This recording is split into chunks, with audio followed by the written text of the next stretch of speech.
ಬೋಳೇಶಂಕರ 5-6 ವಾಕ್ಯಗಳಲ್ಲಿ ಉತ್ತರಿಸಿ. ಮೊದಲನೆಯ ಪ್ರಶ್ನೆ, ಬೋಳೇಶಂಕರ ಮತ್ತು ಅವನ ಅಣ್ಣಂದಿರನ್ನು ಭಾಗವತರು ಹೇಗೆ ಪರಿಚಯಿಸಿದ್ದಾರೆ? ಉತ್ತರ, ಶಿವಪುರದಲ್ಲಿ ಮಾನವರು ವಾಸವಾಗಿದ್ದರು. ಮಾನವರಲ್ಲಿ 3 ಜನ ಅಣ್ಣ ತಮ್ಮಂದಿರು. ಸರದಾರ ಸೋಮಣ್ಣ ಆಳೋದಕ್ಕೆ ಹುಟ್ಟಿದವನು, ಕುರಿ ಕೋಳಿ ಕೊಂದವನು, ಅವು ಸಿಕ್ಕದೇ ಇದ್ರೆ ಮನುಷ್ಯರನ್ನು ಕೊಲ್ಲಬಲ್ಲವನು. ಎರಡನೆಯವನು ಸಾವುಕಾರ ಕಾಮಣ್ಣ, ಹೊಟ್ಟೆ ಮಜಬೂತಣ್ಣ. ಇವನು ಉರ್ಫ್ ನಾಮವೇ ಡಬ್ಬಣ್ಣ, ಎಣಿಸುವುದರಲ್ಲಿ ಜಾಣ. ಮೂರನೆಯವನೇ ಬೋಳೇಶಂಕರ. ಇವನು ತನ್ನ ಪಾಡಿಗೆ ತಾನು ಬೇಸಾಯ ಮಾಡಿಕೊಂಡಿರುವನು ಎಂದು ಭಾಗವತನು ಪರಿಚಯಿಸುತ್ತಾರೆ. ಬೋಳೇಶಂಕರನ ಅಣ್ಣಂದಿರೇ ವಾಸಿ ಎಂದು ಪಿಶಾಚಿ ಹೇಳಲು ಕಾರಣವೇನು? ಉತ್ತರ, ಬೋಳೇಶಂಕರ ಮತ್ತವನ ಅಣ್ಣಂದಿರಲ್ಲಿ ವಿರಸ ಹುಟ್ಟಿಸಿ ಮೂವರನ್ನು ನರಕಕ್ಕೆ ಕರೆದು ತನ್ನಿ ಅಂತ ನಾವು ಮೂವರನ್ನು ಭೂಲೋಕಕ್ಕೆ ಕಳಿಸಿದ್ದಾನೆ. ಬೋಳೇಶಂಕರನ ಅಣ್ಣಂದಿರೇ ವಾಸಿ, ಏಕೆಂದರೆ ಕೊಳೆತ ಬಲೆ ಹಾಕಿ ಎಳೆದರೂ ಬರುವಂಥವರು. ನನ್ನ ಅಣ್ಣಂದಿರು ತಲೆ ತುರಿಸಿಕೊಳ್ಳುವ ಮೊದಲೇ ಅವರು ವಶವಾಗಿದ್ದರು. ನನ್ನ ಅಣ್ಣಂದಿರು ಅವರ ಹಿಂದೆ ನಿಲ್ಲುವುದಷ್ಟೇ ತಡ. ನೀವೇ ನೋಡಿದಿರಲ್ಲ ಬೆಟ್ಟದ ತುದಿಯಿಂದ ನೆಗೆಯುವ ಆತುರವನ್ನು. ಬೋಳೇಶಂಕರನು ನಾಣ್ಯ ಹಾಗೂ ಸೈನಿಕರನ್ನು ಪಡೆದ ಪ್ರಸಂಗವನ್ನು ವಿವರಿಸಿ. ಉತ್ತರ, ಬೋಳೇಶಂಕರನು ಪಿಶಾಚಿಗೆ ನೀನೇನು ಮಾಡಬಲ್ಲೆ ಎಂದು ಕೇಳಿದಾಗ, ಅದು ನಾನು ಧಾನ್ಯದಿಂದ ನಾಣ್ಯವನ್ನು, ಅದರಲ್ಲೂ ಬಂಗಾರದ ನಾಣ್ಯಗಳನ್ನು ಮಾಡಬಲ್ಲೆ, ಹುಲ್ಲಿನ ಬಣವಿಯೊಳಗಿನ ಹುಲ್ಲಿನಿಂದ ಸೈನಿಕರನ್ನು ಮಾಡಬಲ್ಲೆ ಎಂದಾಗ, ಬೋಳೇಶಂಕರನು ತನ್ನ ಜೀವನೋಪಯೋಗಿ ಆಗಲಿ ಎಂದು ನಾಣ್ಯಗಳನ್ನೂ ನಾಡಿನ ರಕ್ಷಣೆಗೆಂದು ಸೈನಿಕರನ್ನೂ ಪಡೆಯುತ್ತಾನೆ. ರಾಜಕುಮಾರಿಯ ಹೊಟ್ಟೆನೋವು ಪ್ರಸಂಗದಿಂದ ಬೋಳೇಶಂಕರ ರಾಜನಾದ ಕಥೆಯನ್ನು ವಿವರಿಸಿ.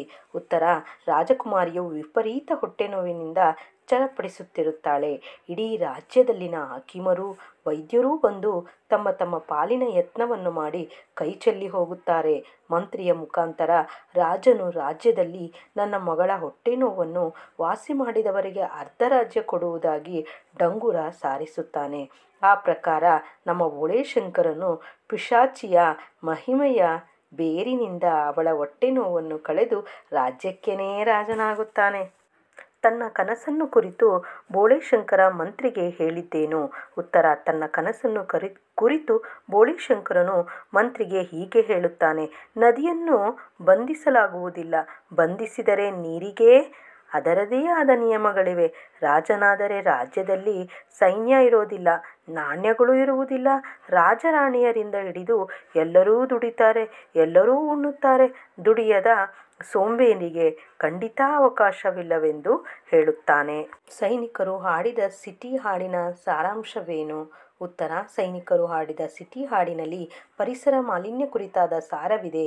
ಮಿಲ್ಲಿನ ಹೊಗೆ ದಟ್ಟೈಸಿ ಬಾನ ನೀಲಿಯ ತುಂಬ ಸೈರನ್ನಿನ ದನಿ ತುಂಬಿದೆ.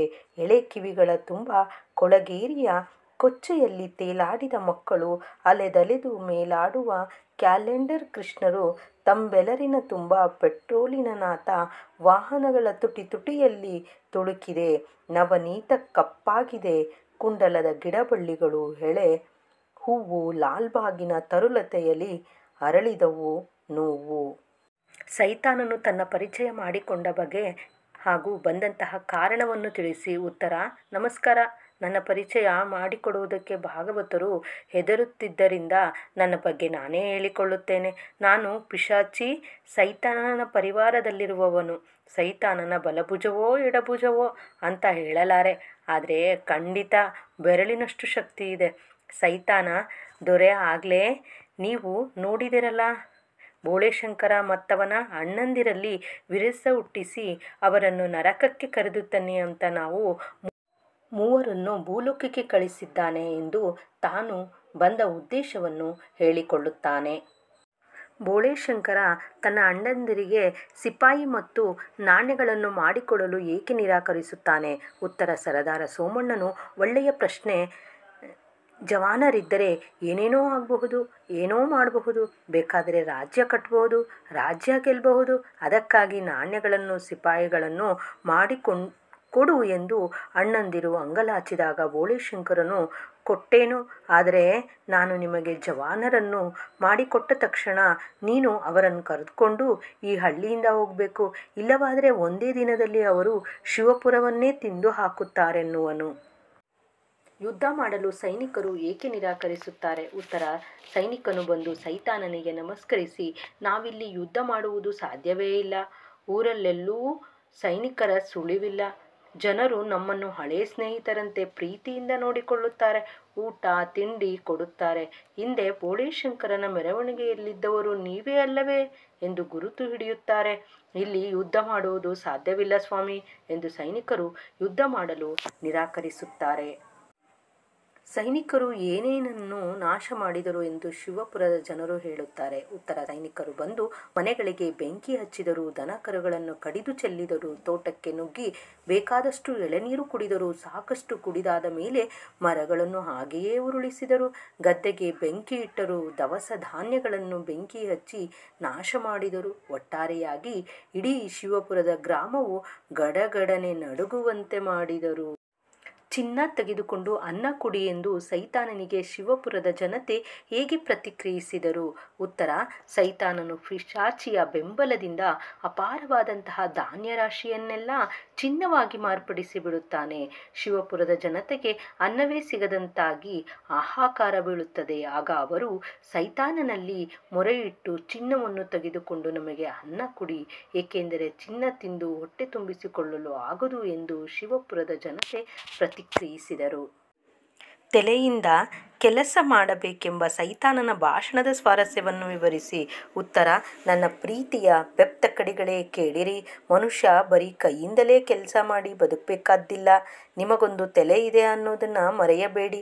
ದುರ್ದೈವದ ಸಂಗತಿ ಎಂದರೆ ತಲೆಯನ್ನು ಖಾಲಿ ಇಟ್ಟುಕೊಳ್ಳುವುದೇ ನಿಮ್ಮಲ್ಲಿ ಫ್ಯಾಷನ್ ಆಗಿಬಿಟ್ಟಿದೆ. ನಗರದ ಸುಖಗಳಿಂದ ವಂಚಿತರಾಗಿರುವಿರಿ. ನೀವು ಒಮ್ಮೆ ತಲೆಯ ಬೆಲೆಯನ್ನು ಅರಿತಿರಾದರೆ ಸ್ವರ್ಗಸುಖವನ್ನು ಸೂರೆ ಮಾಡುವ ಸಿಟಿಯನ್ನು ಕಟ್ಟಬಹುದೆಂದು ಸೈತಾನನು ಭಾಷಣ ಮಾಡುತ್ತಾನೆ.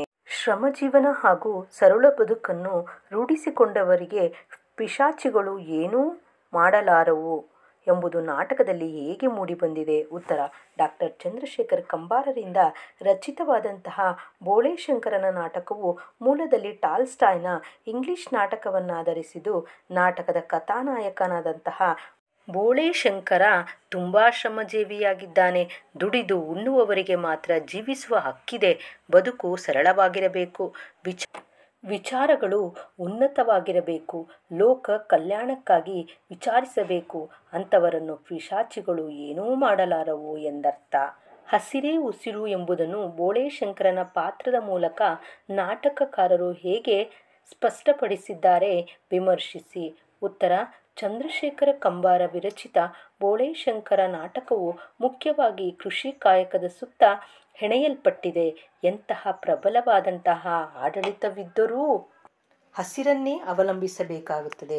ಹಸಿರೇ ಉಸಿರು. ಹಸಿರಿಲ್ಲದ ನಾಡು ಮರುಭೂಮಿ. ವಿಚಾರಗಳಲ್ಲಿ ಹಸಿರನ್ನು ಅಂದರೆ ಸಮೃದ್ಧಿಯನ್ನು ಕಾಣದವನ ಜೀವನ ವ್ಯರ್ಥವೆಂದು ನಾಟಕಕಾರರ ಅಭಿಪ್ರಾಯವಾಗಿದೆ.